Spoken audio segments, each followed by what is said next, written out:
Today I would be talking upon transforming interior design code efficiencies with AI-powered Odoo solution. Now, the purpose of this talk is for an interior designing company to create the quotations, how we can help them in this through some AI customizations. So the use case which is being considered for this presentation is such that there are small to medium-sized businesses who cannot afford like high-end softwares which has everything integrated. So for them, what we can do is we can have a Odoo solution backend to handle all their supply chain factors and as a front desk. So for interior designs, there are specific softwares that's CT, Configura, which gives the .sif integration, .sif files. So if those files are, if we are able to give them an ease to capture those files into an ERP and have that quotation to order fulfillment cycle go seamless, it's going to be a huge change in this industry for those SMEs, mid-size market interior designers. So that's the whole purpose here in this presentation. Next is, just wanted to give you a glimpse on Brainvire. So as Brainvire, we are a digital transformation company. We focus more upon changing the product ideas into reality from our customers. So that's how we are. So we are having a global presence. India, USA, Canada, UAE, Singapore is where we are based out of. Side you can see, there are some accolades which we have. INC 500, fastest 500 from Deloitte. Then Silicon Valley Business Journal has given us the accreditations. Even we have 200 plus reviews on Clutch from our clients. Just wanted to give a background on our IT footprints. So we are in this software development market from 22 plus years, and during this duration we have 500 plus clients who we are serving upon, and we have been working upon overall 2500 plus projects so far. Talking about our Odoo proficiencies, so just in terms of Odoo, if we speak about, we have 350 plus resources who are working on 250 plus projects, and we've done 80 plus integrations so far. So these integrations are bidirectional integrations with the third-party systems where we push the data and make a complete business operation up and running for our customers so that it's a whole end-to-end flow for them. Because there are some softwares, some niche softwares, the same circulating back to my today's topic, like designing. So design creation is a niche software in itself. So we cannot consider of creating this software whole in Odoo because it's an ERP. So for such niche softwares like EDIs, the MES, we have been working towards integrating them so that we deliver our clients the top-notch systems. So myself, Priyal Shah, I am a functional consultant, certified functional consultant on Odoo, and I have been working upon multiple business segments, right away starting from retail, the service industry, supply chain, manufacturing, and my major role goes into suggesting customers in terms of architecture, system architecture optimizations. So how best they would be able to have their end operations being performed through the systems and through minimum tech stack is where we suggest upon. Just going back to the agenda, so the talk has been framed in such a way that firstly we're going to discuss on the obstacles, what obstacles and what challenges which we saw led us to this kind of exploration where we fill in the gap with AI models. Next is the key feature that's going to be our solution proposition. So in terms of our solution proposition, like what exactly we have done to bridge this gap, and at the end the outcomes. So how we would be able to measure, like doing this, what are going to be the productivity or the actual tangible outcomes which we can deliver to our customers. The first one here, I will start with the challenges in this particular industry. So there are several challenges listed here, like time consuming, manual process, quoting accuracy errors, there is efficiency, there is no end-to-end traceability. But I'll keep this aside. Let me take up a layman example. Everyone tenure have been meeting the interior designers for their homes. So whenever we go and sit with them, they suggest some things. They have some packages, like you go with the standard package where you have one bed, one cabinet, one chair, and then on top of that, we have some custom suggestions from our side. Hey, I don't want a single type of bed. I need a sofa cum bed. So these kind of things is where they listen to us, and then these companies, like the small and mid-sized interior designing companies, they would sit ahead and they would start creating those 3D designs for us. And the moment we come under a mutual agreement that, hey, this is what my requirement is and this is what he has given us. The next question from a customer-centric approach comes in that, hey, what's going to be the cost? What is going to be the cost of this? Can you please share me a quotation out there? Costing is fine. Like if I am into the same industry for multiple years, I can give you an estimate cost. But when it comes to sharing a formal quotation, is where these mid-sized companies, they would say, okay, let us work upon it and we would be sharing these quotations to you.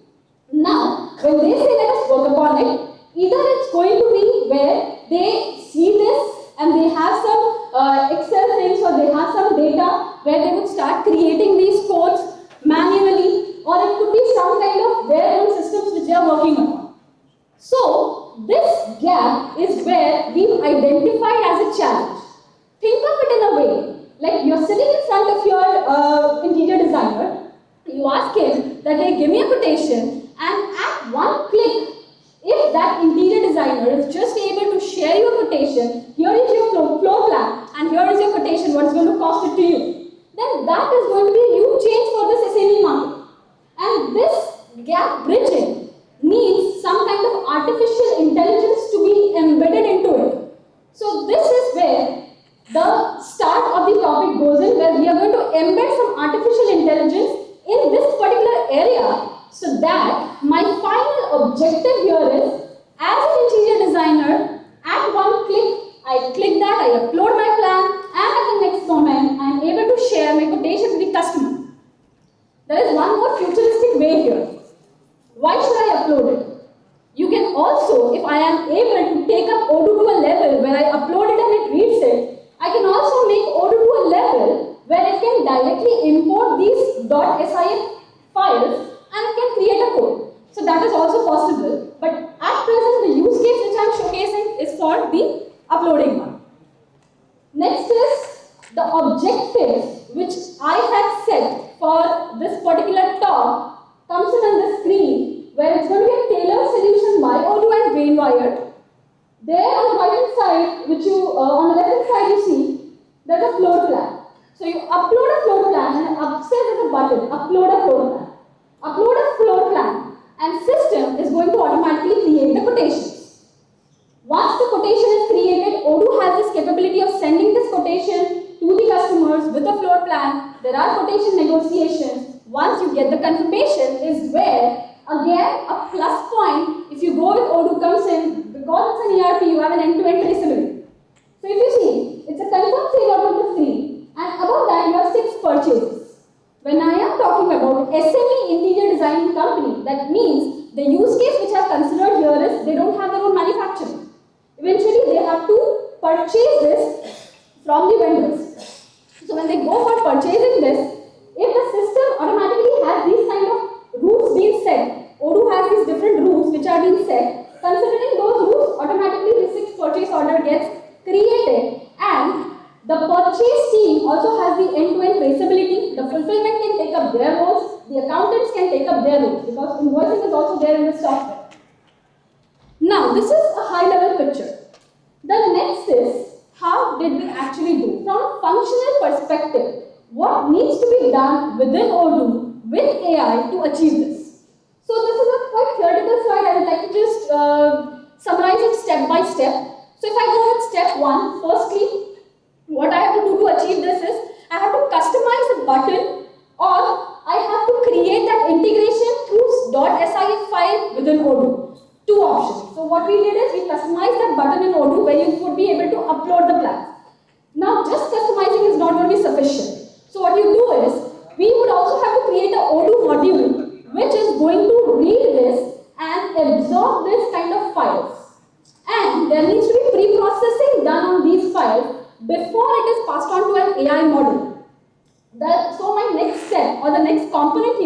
is going to be an AI model. That's the step 2. So when you look towards the point 4, each detected furniture is mapped to corresponding product template. So once the AI module works, it works in this manner where it needs to identify and detect those objects. So it starts detecting it. You would have a product catalog which is already there in your master data. Now it can be a case where a customer can select the same product which you are already having, or he can suggest you some kind of enhancements on top of that. That hey, I need this variant, or I need different material, or a different kind of view towards it. In that case, we need to make the AI model robust in terms of before adding that product into the quotation line, it needs to dynamically go ahead and create a separate variant to that particular product. This is again one more use case which I'll showcase you at the end how we achieve. Dynamic creation of the product template so that it picks up and adds up there. This particular thing needs to be achieved through an AI model. Lastly, once this is done, the costing is already there in the system, so you have an estimate of it. Sorry. Taking this estimate, you can directly share it to the customer, he can preview it, and the job is done. So the challenge, or I would say the gap, gets fulfilled over here. Now, going into detailing, this was from an overview perspective, how this process from an Odoo user would look like. But there is a huge chunk that's AI, artificial intelligence, which sits on top of it for modeling of it. So we are now going to go in that detailing. When you look towards an AI model, how do we start working on it? So initially, the first thing is we need to select which model I would like to use it for creating this. Object detection is basically it is a part of computer vision. And we are adding artificial intelligence on top of computer vision. So that's how, in a nutshell, it happens. Now when you look towards AI model selection, there are several models available. But which model to pick? The first one is YOLO, you only look once. Now this model is basically utilized for some quick real-time applications where accuracy is not that mandatory. So this is what is not going to work, because for us to read those floor plans and read those designs which are created by the designers, it needs high level of precision and it needs segmentations, because whenever a designer creates it, it creates it in a way that my designs are best. So it goes in and adds the aesthetic values in it. But those small aesthetic values, if not captured by my model, it's going to be a huge failure for it. So that's the reason. The first model is what it's not going to work. We go on to the second model, that's SSD, single shot multi-box detector. This is though better than the YOLO, but still not reaching to that accuracy. So we look towards the CNN. Now CNN is convolutional neural networks. Neural networks, we all are aware of it. This journey of neural networks or object detection, it all started just out of the way example, like how it started. So if you are aware of in 2-3 decades ago when there were couriers and parcels which were handwritten. So it was very difficult for them to just take out those numbers which are handwritten and add it into the system. To manage this gap is where they came up with image processing. Like they started processing those images and doing this automated. So it marked a journey. I'm able to create a system which can identify this, then there is huge way to go. I can go to the end level and I can just take up the whole image, or we can completely go to the satellites as well and take those images and do image processing. So this journey then started, and that's where amidst it we had AI.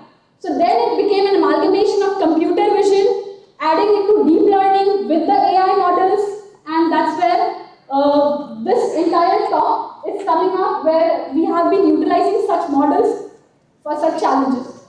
So the next is in terms of convolutional networks. Here I just wanted to say, like, it is an IP. So they take up those images and they run multiple algorithms. So it's going to be a huge intensively mathematical algorithms which are running across it. So that creates huge speed. So if a YOLO takes 1 second to give you the results, the CNN takes 45 seconds to give you the same results. And that's where YOLO is good for real-time applications, but good for accuracy perspective.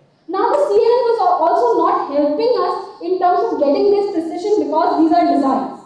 So we appended it with a regional CNN. So what a regional CNN does is like region-based CNN. Region-based CNN again takes that image, it creates different boxes or regions out of that image, and then onto every box or every region, there is an individual image processing which happens, which increases its accuracy. Now, towards that also we are having the faster RCNN module for more accurate and more computationally intensive things. But still, when we started applying it, it was not matching up to that level which is required. That's where came up the last one, that's mass RCNN. Now, what is the difference between these two? For us, the main purpose is not just object identification. The main purpose is object identification along with image segmentation as well. I identify it, but if I don't put a boundary on it, it is going to go and overlap. So that was the reason it needed an image segmentation layer, which in this AI terms is called as beyond image classifications. So we add a layer on top of it, and that's where it allows for precise object outlines, and it's the most preferred tool for complex floor plans. Once I have selected my model is where I go on the next thing. How do I train that model? Because eventually it's a machine. We need to train it. That hey, this is how you need to learn it and this is how you need to recognize objects. So in terms of training, again we had two options here. First is the pre-trained models. That's the COCO, Common Object in Context. COCO model is a huge data set which has the segmentations, captioning, and the object detection inhibited in it. But again, these are predefined or pre-trained models. So if I have to use it for this particular purpose, I better go with something which is fresh, for which we can add up our own data and we can make them learn accordingly. So in terms of that, we had two frameworks, TensorFlow and Detectron 2 by PyTorch. Now, TensorFlow is used for pre-production, the production environment, because it is proven solution for that. PyTorch only is for research purposes. But when there is Detectron 2 sitting on top of Python, then it is a whole language or it's a whole framework which is created specially for object detection, image segmentation. So that's why that is going to be my preferred model training. That's Detectron 2 by PyTorch. Next is testing and optimization. I have my model, I have the training being done. Now the next thing is how do I optimize it? So there is mean average precision, MAP. This works in a way with it takes the images of the ground truth objects, it compares with the AI given images, and then it gives a score out of that. That score is there going and helping us in terms of fine tuning, where we go ahead and adjust the data set, hyperparameters, and then model the architecture column. So with this whole set, I am able to go ahead and create an AI model. The next is, these are just images which are justifying what the theory was in the market. So if you look towards the image, it's a data collection. First is developing a data set. So when you're developing a data set, there needs to be multiple images which should go in and it should be fed into the system. So I have taken just example, this is one such example. You take one image, that image needs to be analyzed or it needs to be captured with different angles, different views, so that a system becomes more robust and flexible to identify any new image coming up. So that's where the augmentation goes in, data augmentation. And there are different augmentators who work like zooming, Gaussian, distortion, inverting, and then you create 10x new images of the same image which is there. This adds flexibility in terms of identification for the AI models. So that's the first step where you develop the data set. Next is labeling. Even if we were very small, someone had told us, hey, this is a chair, this is a table. Same way, if I have a data set, the machine also needs this initial learning. This initial learning is given by labeling and these classifications. So what we do is, we train the model in a way that, hey, the beyond is a cabinet, then you have a chair, these are the boxing, and these are the labeling. So that's the annotation which is being done. And then the beyond image classification, that's a segmentation which creates a boundary. So the boxes you see, this is the segmentation layer. So by boxes, even if the chair is overlapping the cabinet, the model have a cabinet, on front of it there is a chair, and then if there is that small jug which is kept there, it can identify that as well. The next thing, that's the last screen. So this I said is the whole model how it is working. Now I would like to spend some time over here. Assume this is your floor plan. You take up that floor plan, summarizing it and applying things over here. Floor plan is taken up. The Odoo's module has pre-processed the image, made it more clear, and given it as an input to the AI model. Now once the AI model has taken that, what it is going to do is, it has started locating the object. That's the object detection first. Along with that, there's a localization, like where the object is placed. So you're localizing that object as well, and along with that, you're also adding up the segmentations to it. So individually, it is going and picking out these objects that, hey, this is what you have. And then when you go to the left hand side, there's a product, and this is a Odoo screen where you have that product. In this Odoo screen, you've been adding the product, 3-seater sofa, that's a product template. Now let's say if the sofa has been asked, and that needs some different parameters or different some attributes, then system or the created AI model will go in and dump a new attribute in the attribute and variant segment within Odoo, and it's going to fetch that and add up into the screen. That's the sales quotation screen. So going back here, so here this screen which you see is the final screen. So you upload the plan, and then the models, what we discussed right now, and then the image segmentations, the AI model which was developed, the AI model runs there, it identifies, and that's where if it's an as-is product which is there in the product master, you add it over here, else go ahead, create a new attribute within that product master and then add it. The whole work is done by an AI model. That AI model we integrate with Odoo, and that's where we are able to bridge this gap for an interior designing company. So I believe in a nutshell, that's it. Just there are some tangible outcomes which I wanted to go through. So if you go with this approach, having Odoo in a backend, which is a perfect one for handling all your backend operations, and if you have those systems which are integrated with Odoo or you are uploading it in Odoo, then you are definitely going to get some more precisions, reduced errors, and the traceability is going to be end-to-end. So these are some tangible outcomes. And on top of that, if you again think of it in a more different manner, the AI model can also act as a suggestive model. It can start suggesting things because it's machine learning, it is training itself daily. So it can start suggesting that, hey, based on the floor plans, you can also cross-sell and upsell things through Odoo. So that's the final goal through this talk. So I'm open for any Q&As here. And before that, you go with the Q&As. These are some Odoo clientele which we have been working upon. That's Cure, Raxceramic, Delam Medical, Colosseum, ATV, MDT, Tenant Table Super Asia.